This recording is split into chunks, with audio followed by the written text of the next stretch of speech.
Pagi, kita sekarang bicara tentang anjay yang sedang ramai diperdebatkan, sampai-sampai ingin dibawa ke ranah hukum.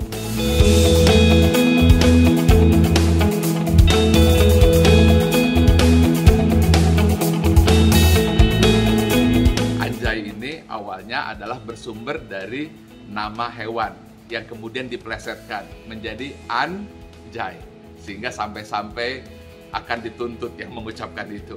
Nah, ini semua tergantung dengan nada bicaranya. Contoh, kalau kita sedang bersyukur karena makanannya enak, maka kata-kata itu bisa keluar.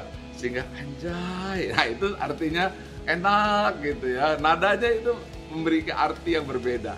Atau mungkin melihat ada yang cantik lewat atau sesuatu yang bagus, mobil bagus, anjay. Nah, itu juga adalah kekaguman.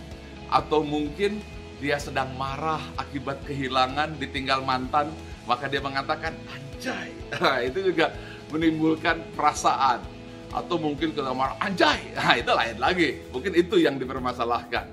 Nah, karena itu kita harus paham bahwa ini semua adalah luapan emosi akibat suara hati yang terganggu, atau suara hati yang muncul akibat ada reaksi dari pihak luar.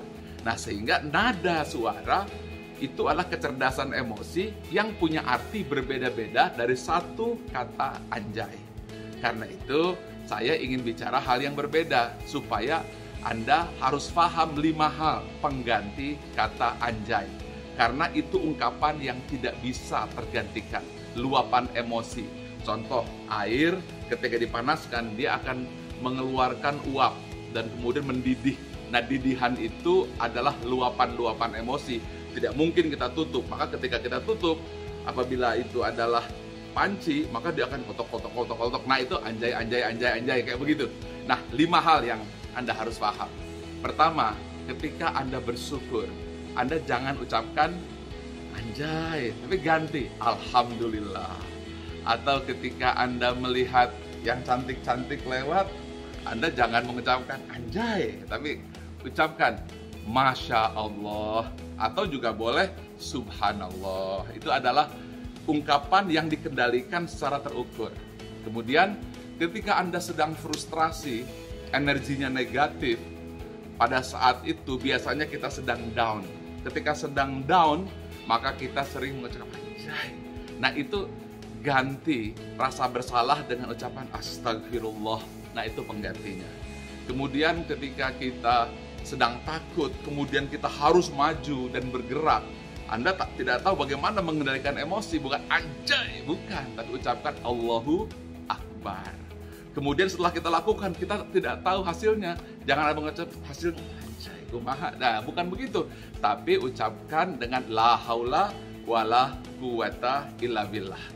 Itulah 5 pengganti supaya tidak perlu mengucapkan anjay. Ketika kita berterima kasih, ucapkan sekali lagi alhamdulillah. Ketika melihat yang indah-indah, ucapkannya Masya Allah. Kagum kepada sesuatu, Masya Allah. Atau juga boleh Subhanallah. Kemudian ketika Anda merasa takut, Anda bisa mengucapkan Allahu Akbar. Ketika Anda melihat sesuatu dan tidak tahu hasilnya, Anda ucapkan la haula wala quwata. Ketika Anda merasa berdosa dan frustrasi, maka Anda netralisir dengan ucapan astagfirullah. Tapi Anda jangan salah ucap.